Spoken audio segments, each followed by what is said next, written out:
There's a farmhouse in Harrisville, Rhode Island that you can rent for the night.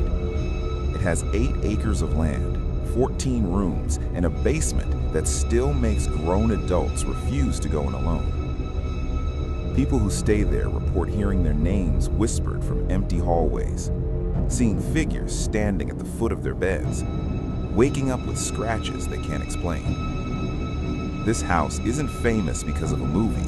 The movie is famous because of this house. In 1971, a family of 7 moved into this farmhouse and spent nearly a decade living alongside something they could never explain. Something that the world's most famous paranormal investigators called one of the most authentic hauntings they had ever encountered. And the true story?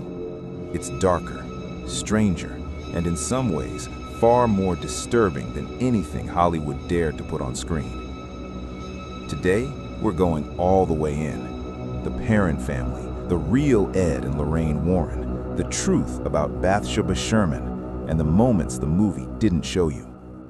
Stay with me, because the ending of this story will genuinely surprise you.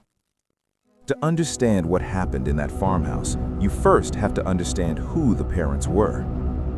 Roger and Carolyn Perron were a perfectly ordinary American couple in 1970.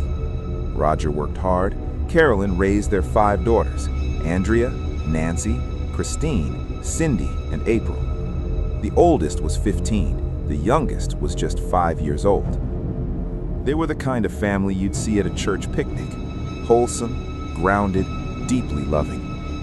And in January 1971, they found what seemed like the dream home, a 14-room colonial farmhouse sitting on 8 acres of land in Harrisville, Rhode Island. For a family of 7, it was perfect. Big enough to breathe, beautiful enough to feel like a fresh start. The asking price was so low that Roger and Carolyn almost didn't believe it was real. They bought it immediately.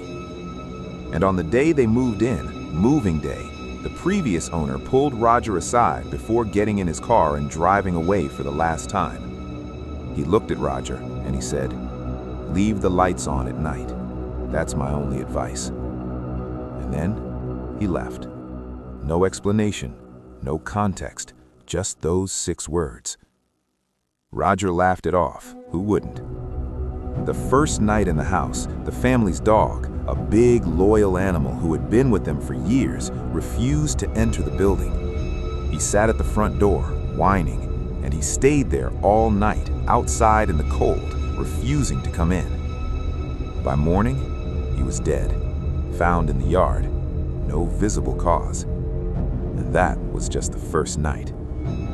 For the first few weeks, the experiences were strange but easy to dismiss. The family broom would disappear overnight. Piles of dirt would appear on a floor Carolyn had just swept. The smell, a heavy, sour odor, would drift through certain rooms for no reason anyone could find. But then, it escalated. Every clock in the house, on multiple occasions, would stop at exactly 3:07 in the morning. Not 3:06, not 3:08, always 3:07, every single time. This is significant, and not in a Hollywood way. In Catholic tradition, 3 a.m. is sometimes called the witching hour, a deliberate inversion of 3 p.m., the hour of Christ's death. For a deeply religious family like the parents, this wasn't just creepy, it felt like a message.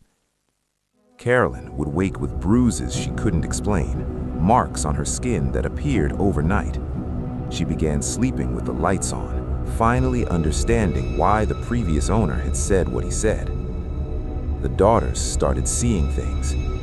Andrea, the oldest daughter, reported waking up in the night to see a spirit she described as a woman in gray, standing in the corner of her bedroom, watching her sleep.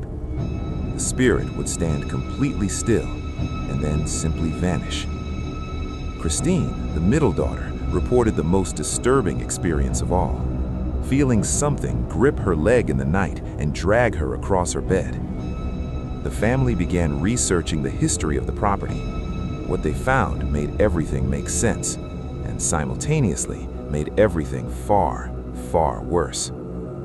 8 generations of families had lived on that land going back to the early 1800s, and across those 8 generations, an extraordinary number of them had died there.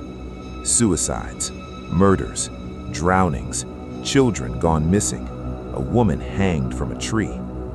The land itself seemed to carry something, a weight, a history that hadn't finished playing out. And then there was the name that kept coming up in the records, a name attached to the darkest stories the locals still whispered about: Bathsheba Sherman. Bathsheba Sherman was a real person. She lived in the Harrisville land in the 19th century, and her grave still exists in a local cemetery. You can visit it today. In the film, she's portrayed as a witch who sacrificed an infant to the devil and cursed the land for generations. And that framing, that mythology, became the story most people know. But here's where it gets complicated. Historical researchers who have gone back and examined the actual records have found no evidence that Bathsheba Sherman was involved in any witchcraft, any infant sacrifice, or any cult activity. None. The darker version of Bathsheba Sherman is, at least in part, a story told about a real woman who can no longer defend herself. Now, does that mean nothing happened in that house? Absolutely not. The Perrons themselves, to this day, maintain that what they experienced was real. Andrea Perron, the oldest daughter, wrote a 3-volume memoir about her family's experience called House of Darkness, House of Light. She still speaks publicly about what happened and describes it as 100% real. Her sister, Christine, has been far more reluctant. She rarely speaks about it and has said in interviews that revisiting those years is painful in ways that go beyond the supernatural. Ed Warren died in 2006. Lorraine Warren passed in April 2019 at 92 years old. The Warren Occult Museum, including the Annabelle doll, was maintained by their family after Lorraine's passing, though its future has been uncertain since then. The Conjuring franchise, meanwhile, has grown into one of the most profitable horror universes in cinema history, a universe built on the back of one family's decade of inexplicable terror. Whether you believe any of it is up to you, but the parents were real, the house was real, and whatever happened inside it changed those 5 daughters for the rest of their lives. There's something that stays with me about the Perron family story, and it's not the levitating chair, or the Warrens, or Bathsheba Sherman. It's Roger Perron's face when he asked the Warrens to leave.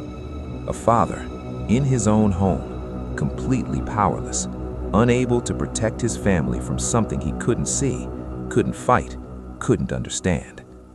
And then, returning to that house, because he had to. That's the real horror, not the demon, the helplessness.